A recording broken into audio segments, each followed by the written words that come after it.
kind of was introduced 2 weeks ago, but also kind of not. So for those who I haven't met yet, I'm Bergan Connor. I'm helping Bill with this class. I'm a senior Bible major at LCU. I'm graduating in about a month, so it's getting real tight on the whole calendar. So I'm originally from the DFW area, and you know where Justin, Texas is?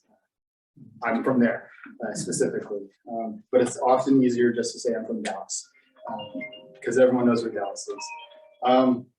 I will say I am usually considered a technology guy. I know how to do all the PowerPoints and computer stuff, but for this class, I've decided to go old-fashioned and use my notepad and then the whiteboard to talk to y'all, because I feel like that's a better way for me to get some of my points across. And so, past 2 weeks, we've been talking about who is Satan. And so, some of the things we mentioned were he's an evil spiritual being.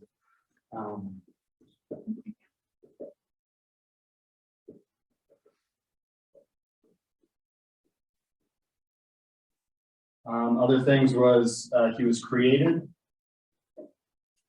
and he has limitations.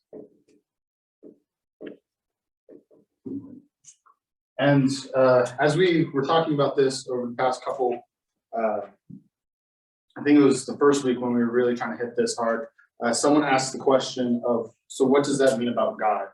And I kind of took that and sat with that, and I thought that was going to be a good way of approaching the next couple of weeks of how this is balanced out with this person we call Satan versus God. So I'll start off with kind of you shout answers at me, and I write them down. What are some characteristics, attributes that we know of God? Don't all shout at once. Omniscient.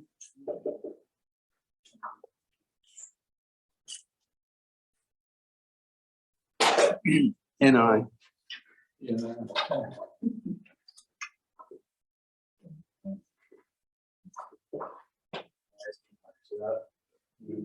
Okay.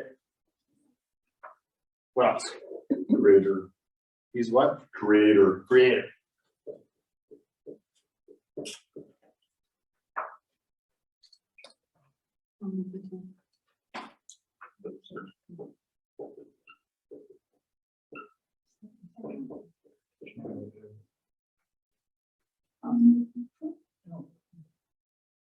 Good. Good.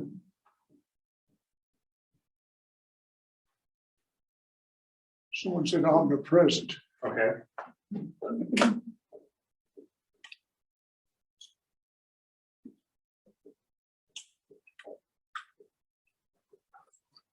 Cannot lie. Cannot lie.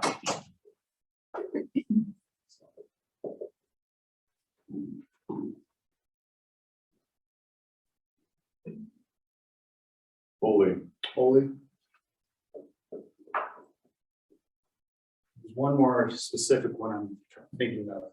God is love. Okay, that was one of them, but not quite the one I was trying to get y'all to think of. Just. Again, really good one. I was thinking We're dancing around. jealous. He's jealous. Okay.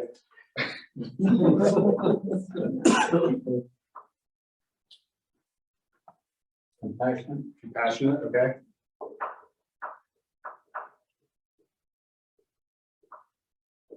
All right. I'll just stop the guessing. It's perfect, right? So, as we think of how this relationship works out, how can we wrap our minds around a perfect, omniscient, omnipresent, good creator who created an evil being? When he created him, he was good. Everything was good. Exactly. That's kind of rushing my thoughts, but we're doing great. Exactly. So God cannot create evil if these things are true, right? Are we all willing to say that? Right. So that means Satan at one time was good.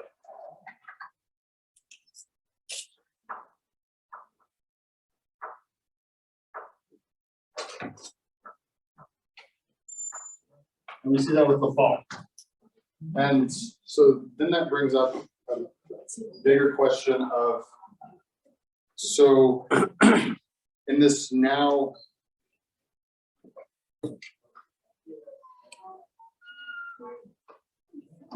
I had a sentence, I lost it. So we'll work around this. Okay, so now we have this idea of God is good, and Satan was at one time good, but now he's not. He's considered evil. And so a way I like to think about this is, especially, so in some of my classes, we've done readings that have explained that God is like the number one, right? He's the oneness. He's a complete thing. He is the perfect one. So then that means if something is evil, it's not that God created evil. It's just they've gone so far away from God that they become not one, right? Or zero. And I've heard it kind of debated that, well, if evil is the opposite of good, shouldn't it be negative one? But that's not the case. I don't know how many math teachers or people who just enjoy math, but the absolute value of one is equal to the absolute value of negative one, which again brings us to this idea of dualism, which we're trying to avoid when we're talking about God versus Satan. Because it's not that Satan is just as powerful as God, but rather that Satan is working against God. And I think that's making sense. I don't know, I'm getting a lot of stares. Is it making sense? Okay. So that's one way of thinking about it. And then I always like to think of how this relates to other created beings. So I'm running out of room already. I'll just react this later. So I think of this as kind of a number line for all created beings. At one end, you're going to have your 0.999 repeating people or beings, right? And on one end, you're going to get the 0.00001. It just trails off forever. Because we as humans can't ever be perfect like God, right? We can't ever be the whole one. And we can't ever be so not good that we lose good, because if God created us, that means there's some goodness always in us. He didn't create us as a zero that has to work our way up to being close to one. We're somewhere along here. I think it's probably it's easy to say we're just all 0.5 at some point, right? We're not zero, but we're also not perfect. And somewhere in between is where we kind of fall. Let's see. And so since we're all good, we have the capacity of good,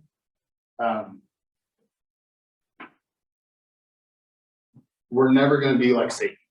But Satan so desperately wants us to slowly become more and more like him. But God also wants us to become more and more like him, right? That's kind of, I think there's several passages about, I don't know, this guy named Jesus saying, hey, you should try and be more like Christians and who God is. But I may be mistaken. One way I like to think of this, if you're not a numbers person, and I'm not really a numbers person all the time, that's kind of a lie. I know more numbers than some of my classmates. But one way of thinking of it is like a sponge. So a sponge has holes in it, right? Meaning it's not a perfect thing. It's not a complete whole piece. There's holes. There's not one, or not the yellow squishy stuff. Because that is what resembles, in this analogy, the goodness that we're created to have. And the holes is the absence of good or evil. And so if you've ever had a really old sponge, it gets more tattered up, and there's more holes, and the holes are bigger, and right? I can't be the only one who's used a sponge way too much.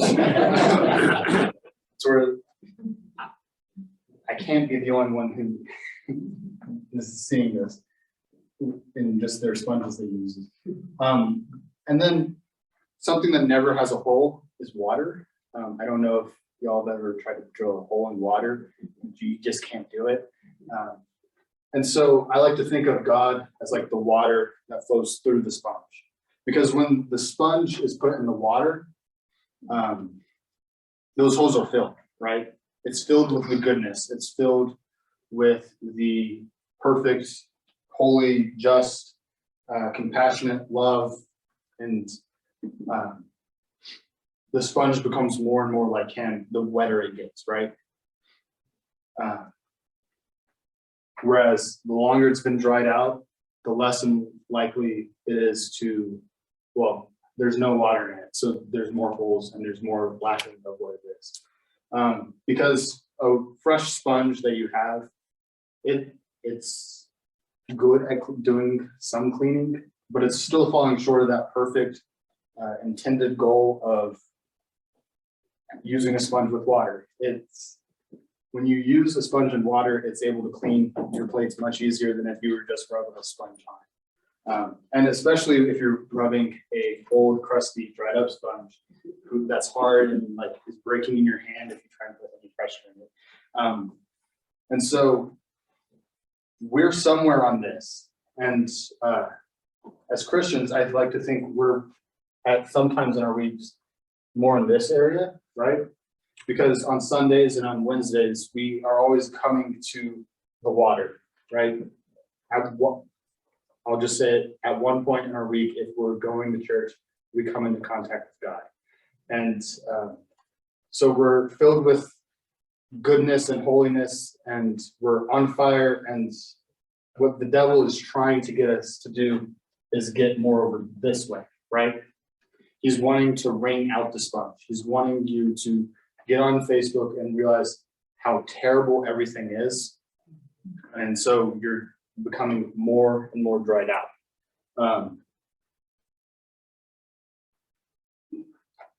Is that making sense? Does anyone have any comments? Yes. Well, when you say water represents God, then the sponge doesn't clean anything. The sponge carries the water that does the cleaning. And so the sponge cannot clean anything, only as it is filled with water. Yes. Clean. Yes, that's a great point. And if we were to think about that as our lives, there's things that we're called to do that can't be done without God. Example, David and Goliath. If David was not filled with God and was the wet sponge, he wouldn't have been able to face David and Goliath. He's not facing David. He's facing Goliath. And Saul was kind of like the dried out sponge. He was so separated from this idea of, I need to go to God, I need to help God with this, that he would have been ineffective to fight Goliath. He would have been ineffective to lead the nation of Israel. But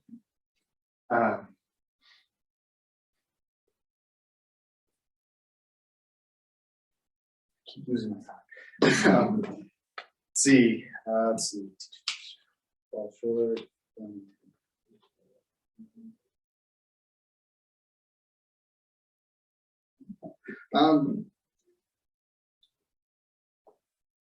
So, a question that I've kind of wrestled with is, especially as soon as Bill kind of approached me and talked to me about this class, was taking this idea of Satan and trying to relate it to the church. I think that's one way of saying it, of disciple, and not really thinking about that. I started to, because I was thinking of just the word disciple. I was like, well, how do we disciple from learning about Satan? And I kind of got confused, but then it was actually yesterday when I was talking with Dean about this. He was talking to me about the idea of glorifying God, knowing God, and then loving God, because those are the 3 bullet points. And he was saying how, I'm not saying that, Bill, this was your whole point of having this class of Satan, but we were wanting to know about Satan. And in that way, we're kind of glorifying Satan. And in a way, we were kind of downplaying who God was. And I hope that as we continue through this class, that we're actually coming to know God more, and glorifying God and loving God, and not getting closer to knowing Satan better and glorifying Satan, because that's not really the point. Or at least I hope it's not the point. And then we may need to have a conversation. No, we actually have a few more classes. Yeah, we'll Get there. Okay. So, I think here's a good time to just start the questions. Not that I'm done. I have more points. It's just, if I start my next points, I'm going to be done in 3 minutes. So, does anyone have any questions? Anything they want to add to our list of who God is, or another way that they can think of this idea of getting closer to God versus closer to Satan?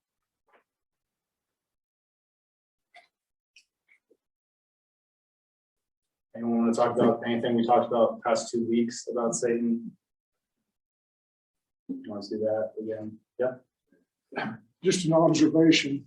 This is from the artistic standpoint, but I think we have a misconception so often between the idea of the image of God, Jesus Christ, and the Holy Spirit and Satan. I think we have a misconception so very often relating to those. And we have in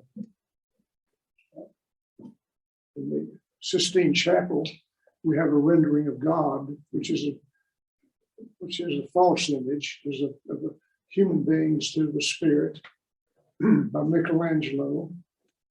And then we have an image of Jesus, and we see this Caucasian individual, short, have very high long hair and Anglican features. And a friend of mine, the Long Island University art teacher, professor, said, if you really wanted to get a picture of Jesus, go down, perhaps, he said, go down the east side of New York, down to the Diamond District, and look at this little guy bent over, with a little bit of a hook nose and big glasses, working on the diamond. Yeah. The Bible says Jesus was not a comely person, but he was not. You get that image there, and then we think about the idea of Satan as that little guy sitting on your left shoulder, whispering in your ear. That's not really the image of Satan. As we think of as being a spirit. If God is a spirit, Satan would be a spirit and not a physical type of an individual. But we so often have these images in our mind, this Anglo-Saxon guy with the long flowing hair and those images and all these things. Probably it says Jesus was not a comely person. And we don't give very many glimpses or such like that. But sometimes we get an image in our mind of God, Jesus, the Holy Spirit, and Satan. And we think that basically they're spirits. Mhm. And that we must worship him in spirit because he is a spirit. And we have these images sometimes, but that was just from an artistic viewpoint of it. Yeah. So I will. I have a thought, and you may think this is a good thought, or this could be heresy. I don't know. If God is like water, which is a physical substance that is moving and flowing, as you were talking, I kind of thought, well, since Satan's also a spiritual being, is not Satan kind of like air, like the wind? It's drying you out. It's it blows things around. I don't think I need to really explain wind already. But would that kind of make sense? Like, I guess that kind of helps that illustration of the sponge, because sponges in the wind aren't really good for anything, especially if you're cleaning. But the image of Satan, whether he's sitting on your shoulder, hanging up your feet, he's always trying to change your direction of thought. And not very good speaker on that, but he's there all the time. I think that's something we often miss. Do you think Satan? Oh, you had a thought? But it kind of goes with his thought too. I was thinking, as humans, we do have, free will. Mhm. We can direct our intentionality and work towards what we're hoping to go towards. And I would hope that we'd be hoping to be more like God. You don't really have as much choice of where wind is, but you have to go find water. You got to make sure you have it. But you wish you did. But I do think we have to be mindful and think of, what are we going to fill ourselves with? I think that's pretty important. Yeah. On your sponge analogy, I never saw humans as being a sponge and soaking up God, but it's not a bad analogy. But in that line, John 13:27, it says at the Last Supper that as Jesus was pointing out that Judas was going to betray him, as Judas left, it says that Satan entered into the heart of Judas, like a sponge being absorbed. That he absorbed Satan into his heart and what he was about to do. And so that may fit in your analogy there that instead of filling himself with God, his heart was being filled with Satan. He's still a sponge either way. Yeah, and I wasn't even thinking of it that biblically, like all the scriptures that we can point to where it points to someone having something enter into them. I was originally, when I thought about this, I was like, when we look at people on the street, we always can point and say they're missing something from their life. Whether it's they're missing a family, they're missing a friend, they're missing something that will show them love, someone who's going to show them justice, compassion. And so kind of, I guess, getting into some of my later points is Satan would try and convince them, hey, you don't need to really eat all this good food or this put yourself in all these good things. Instead, this stuff that leads to greed and envy and lust is just as good as filling you, but really it's drying you out. Because each time they have to give a little bit more of themselves to get that next piece, or just to hope that they get closer to God, when instead they're getting further away from God. And originally I had an idea of like some of these vices were like pasta noodles, but like that didn't really make sense. And I was only thinking about that because like if you shove something into a sponge and then take it out, it makes the hole bigger, which kind of works with the analogy, but not really. It's also weird to be shoving raw pasta noodles into a sponge. Wow. Are you sure you're saying this all right? The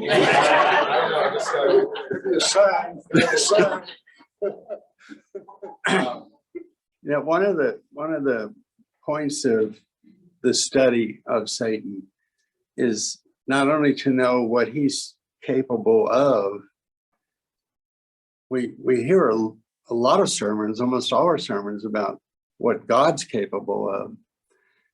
Using your own information up there, we as individuals can make choices.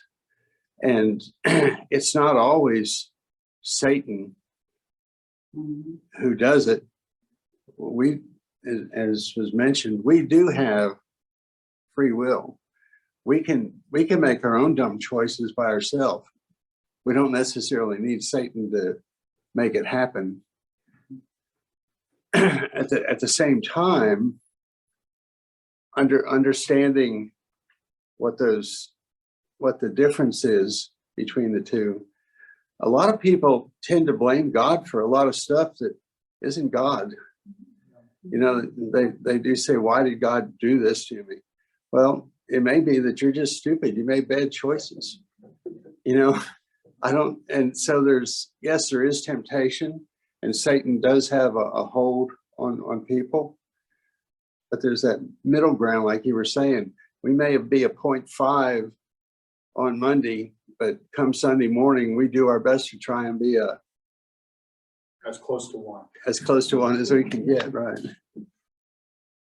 Yeah. So we need to understand who we're blaming for what. Oh yeah. One story that comes to mind, I think I was in the 7th or 8th grade, and there was a kid and his mom had recently started attending our church. This is kind of why it's important for us to learn about this whole dynamic. But so he and his mom started coming to church because his grandparents came to our church.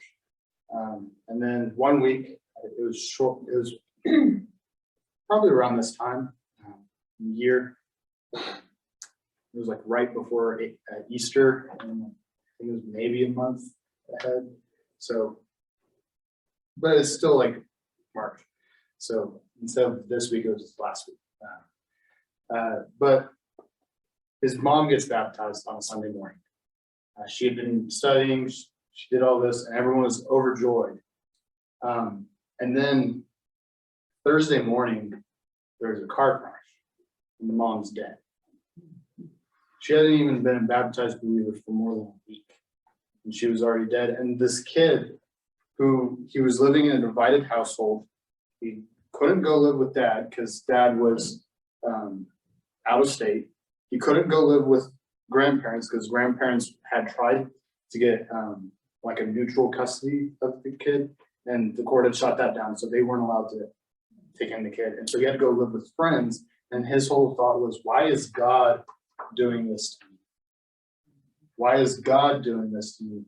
And in that moment, there weren't people in our church who understood that it's not God who's doing the evil. And it's not that Satan created something terrible. It's that Satan maybe convinced that other driver, hey, you're running late, so you need to go faster and go to that stop sign and hit that and throw caution to the wind. And instead, for that kid, no one was explaining to him that God didn't do this to you because he hates you. He's still loving, he's still compassionate. And so this whole dynamic of God and Satan, I think, is really important for us, because all the ministers and the elders, they can know it front and back, but they can't be with everyone you know. I listened to a sermon recently by my dad's uncle. And it was talking about who the real ministers are in the church. And he spent this whole time setting up the story of Nehemiah, and he was talking about the building of the walls. And he comes to the point of, it's not the leader it wasn't Nehemiah who built the walls of Jerusalem. It was every little person he got to help. And so we can say, yeah, Dale's the preacher. He's the main guy. We can push it off to him. If he wants to push it off, it can go to Dewey and down the line. But we're the ministers because we sit in the pews. Dale doesn't know all of my friends. He doesn't know my parents. He doesn't know my parents' friends. But I do. I know those people. And just like I don't know all of your friends and all of your family members, but you do. And so we as Christians also need to not only be working ourselves closer to God, but we also need to be helping others get closer to God. And it's really easy if we say God's also doing evil things to encourage people to say, well, then I don't want to do that. If your God is the one who caused my mom to have a car crash, I don't want to be in that church. And so, Including the church instead. yeah, Circumstances. exactly. And that's and I guess I kind of skipped over the part that would have said that more clearly, but since Satan's created, he can't create. I don't know if you've ever tried to create anything. It's very difficult. We can just change forms of things, right? Like we can think of our buildings. It's just dirt and different constructions, or it's a tree that's now a piece of wood. We didn't create something new. We just changed its form. So Satan being created can only do the same things. He can only make mud pies when it rains and there's mud. He can't create something out of the mud or out of nothing like God can. I think we, again, miss that part, and we think, well, the devil took over this person and created this situation where he just could do all these terrible things. We can think of plenty of people in the world today, in the world 15 years ago, but it's not that. He's just convincing people to make one wrong choice after one wrong choice after one wrong choice. Another way of thinking about this, I don't know if any of y'all like fishing, but I find someone usually does, and so it sometimes helps them to have a fishing analogy. So there's water. This guy represents God, and he's fishing. Very bad fishing. And he's got. I'm just pushing this strong. All right. So he's got fish. When you hook a fish, what does the fish do? It fights you, right? It tries to not get hooked. And I think a lot of people in our culture, I get it, the fish is comfortable in the water, but God's trying to convince you to leave the pond that you're in to go join the heavenly and godly ocean, I guess. Not that it's mixing fresh water and salt water, and God doesn't need, God's pool is both fresh and salt water, so everyone can go there. I'm not killing fish here. And then Satan is like that. Have any of y'all seen Finding Nemo?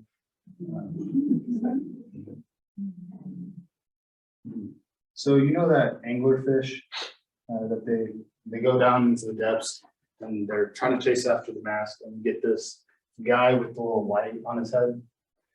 I kind of like to think Satan as that anglerfish.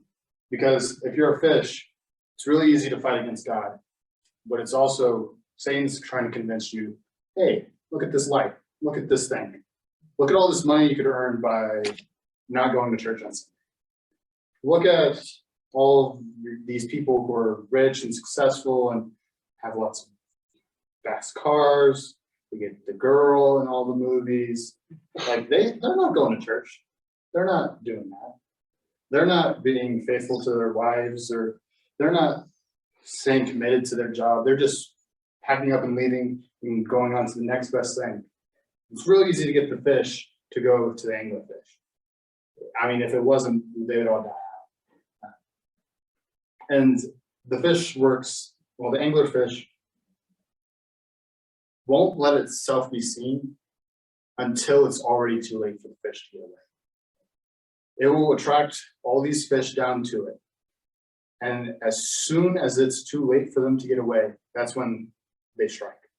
And I think if we think of it like this, we can think of plenty of people who seem to be doing great their entire lives, and they just are chasing after this light. And then when it's too late, they are left with nothing. They fell short of the glory of God because they spent so much time not working with God, because God has a plan, and he's trying to get these fish, all of these fish, to go to a better place. He wants them to be with him in his fresh saltwater magic ocean. It's not a very great illustration, but with that part. But you don't have to teach a fish to not want to get caught, right? But you also kind of have to teach a fish not to chase after angler fish. And that's kind of something I've thought of. Originally, I had thought of it as you're hooked by two different fishermen, and one's God and one's Satan, but that didn't really make sense because most fish don't have that big of a mouth to get hooked by two. And then I knew someone here would have gotten upset because, well, technically that fish doesn't, I don't know. I didn't know what to expect. Is that making sense? There's a scripture that maybe describes something like that. 2 Corinthians 11:14 says that Satan disguises himself as an angel of light. He's not really light. He's a liar and the father of lies, the Bible says, and he's a roaring lion, seeking whom he may devour. Exactly. But he disguises himself as something really good and light, and to attract the next victim. Yeah, and his nature being cunning and mischievous, it's not that he necessarily took something evil and just made it more evil. He took something that was originally good. He took, in the case of lust, he takes your will, your desire for sexual relations, and twists it. God created this act of sex to birth more children, to have a union between man and wife. And then all the devil has to do is twist and say, well, you could do it with just one person, or you could do it with several people, or you should do it with this person who's married to someone else, and the act of sex is not necessarily evil, but the way Satan twists it does make it evil. Money. It's not bad to earn money. There's several instances where Jesus tells people to buy things to feed people, right? And one case in John 9, people will say, well, no, Jesus hated money because he told Judas not to convince Martha and Mary to sell their ointment. And they're missing the point. Judas was wanting to steal that money. It wasn't that Judas, he was telling them, no, don't use that money to give to poor people. But Jesus says money can be used for good things, like helping the poor, feeding those who are hungry, helping the sick. But the devil says, well, why should you give it to the poor people? Why should you give it to the sick people? Because no matter how much you give, they're still going to be sick. There's still going to be poor people out there. And so why don't you keep that so you will never be sick? So you will never be hungry, so that you won't be doing that. Because the more you're focused on yourself and only yourself, the closer you get to Satan. Because Satan was a prideful being. He was only focused on himself, and that's why he fell. And I guess I can kind of talk about this next week. Start comparing Satan to humans, especially in our fall narratives. Satan was consumed by pride. We were consumed by pride. We both wanted to be like God, wanted to take that step up. That's what ended up saying God, what caused God to say, no, you're going to be separated. But let's see. Another another story in the Bible that I kind of thought of this fishing story kind of being like is the rich man Lazarus. Again, the rich man, how was rich. If Jesus was describing who was rich, he was probably pretty rich. And his whole family was rich, and they were pining after this light. Go chase this light. But the rich man ends up saved. But God, but Lazarus was God. Right? Well, I was reading this one. I was like, where was Moses in this again? Anyway, God, Moses, Lazarus, they're all in heaven. And it's the idea that if they weren't willing to listen to the law of Moses, and they weren't willing to listen to all the signs saying, no, you want to be hooked, you want to go to God and become more like God. But they still kept chasing the fish. Why would they listen to a dead guy who's back from the dead say, hey, you don't want to be chasing the fish, you don't want to be chasing the light, you want to be going towards God. Yes. We also need to be aware, like, in our society where the Eastern religions, they have multiplicity of gods. The Israelites looked on people who had multiple gods. Native American multiple gods, and they say, well, we are no different from them because yes, we assign God, but we also have Satan, and he's just an evil God. He's just, and so they elevate him to a God figure, and we need to be careful in teaching people that there is just one God, and Satan's not even close. Exactly. And that's why it was so important that I wanted to emphasize that it's not negative one. It's not just a bad version of God. It's the opposite. It's not God. It's just what is not God. That's what Satan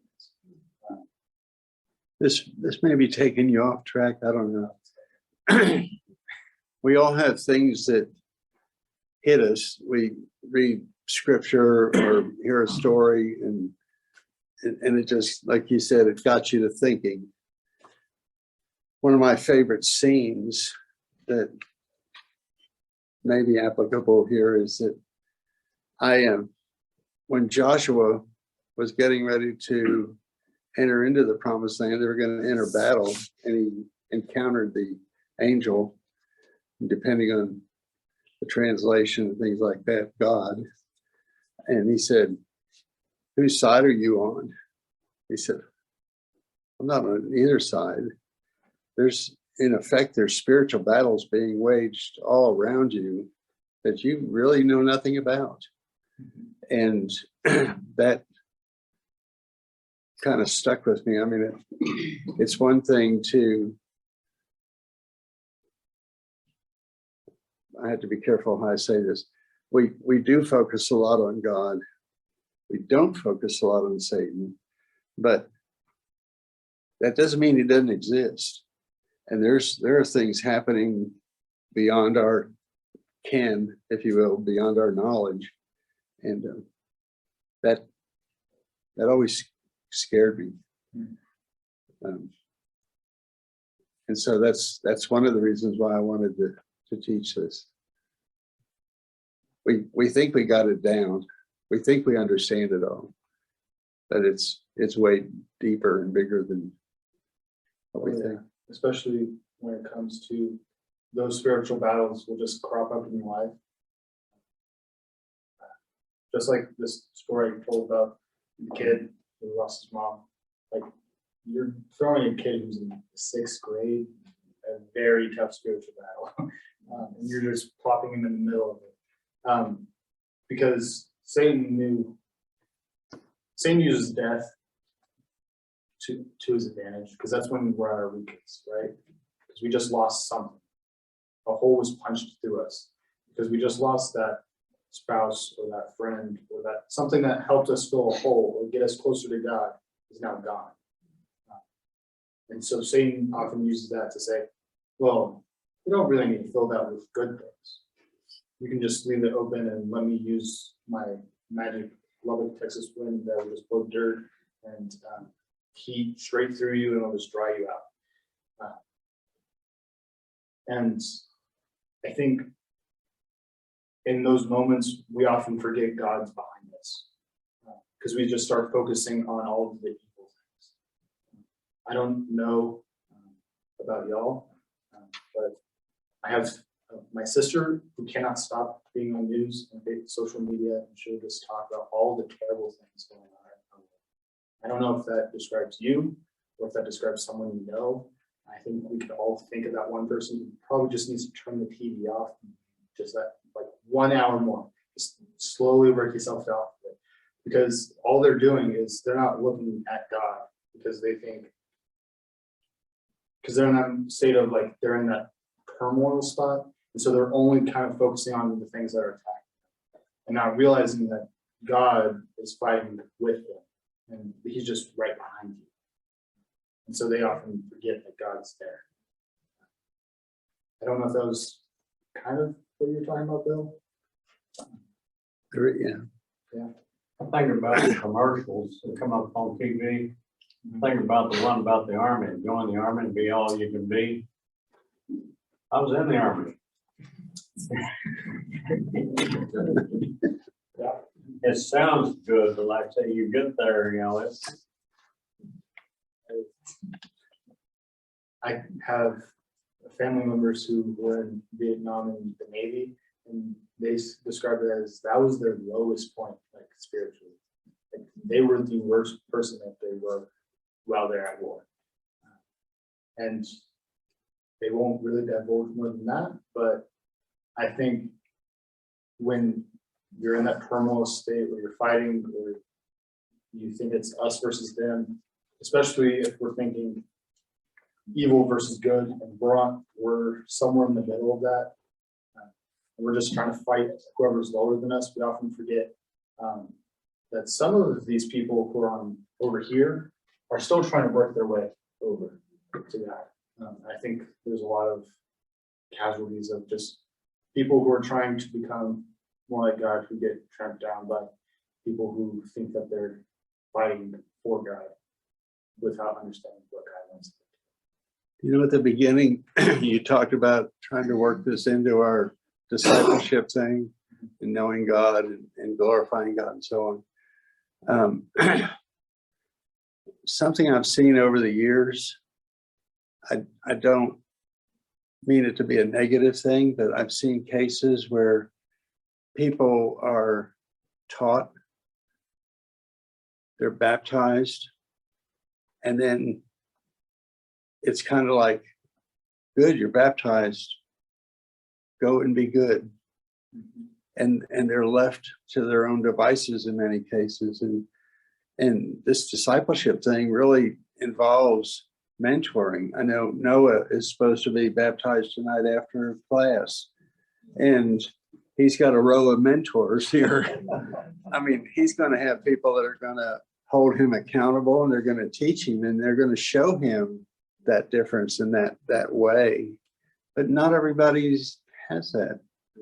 There are a lot of people, like you said, that they're missing things. They're missing the family. They're missing, and not everybody comes from a Church of Christ family who's going to surround them. So that's where, as ministers, it's up to us to understand this and teach it, to build those disciples.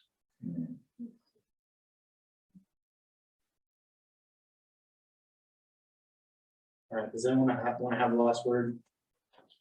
I have one other thing I'm thinking about on this thing. the commercials are always, it tastes good, make you stronger. And this, I'm in work, but this stepson had been watching all the Rambo movies. And so he went into the Marines and become a Rambo. And what I'm understanding about the Marines, they don't have Rambos, they're groups. But you get the commercial that makes it look good.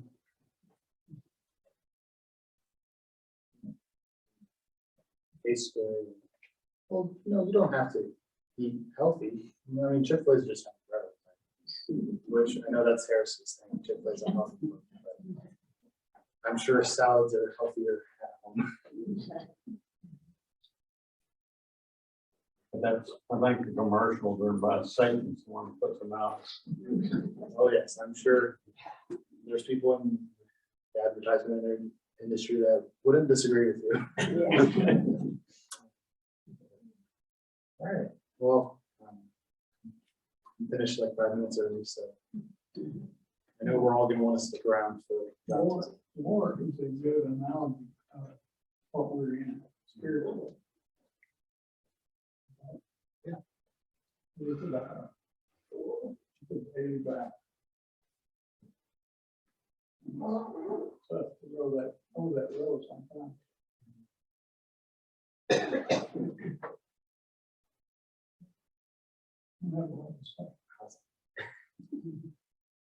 We're gonna go back to the sponge analogy. Okay. Because of Jesus' work on the cross, my sponge is full of blood. And I'm not a 0.01 or a 0.5 or a 0.99. He was putting me in the one column permanently.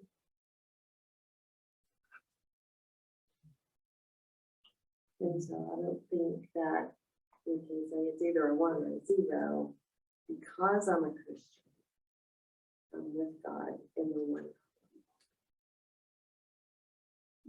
I was more of saying the one column and like these numbers is because God's perfect and it's. And then he sees the blood, he sees them.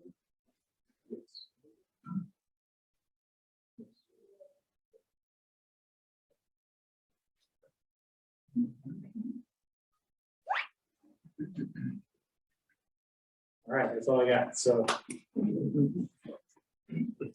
Or no longer required to sit.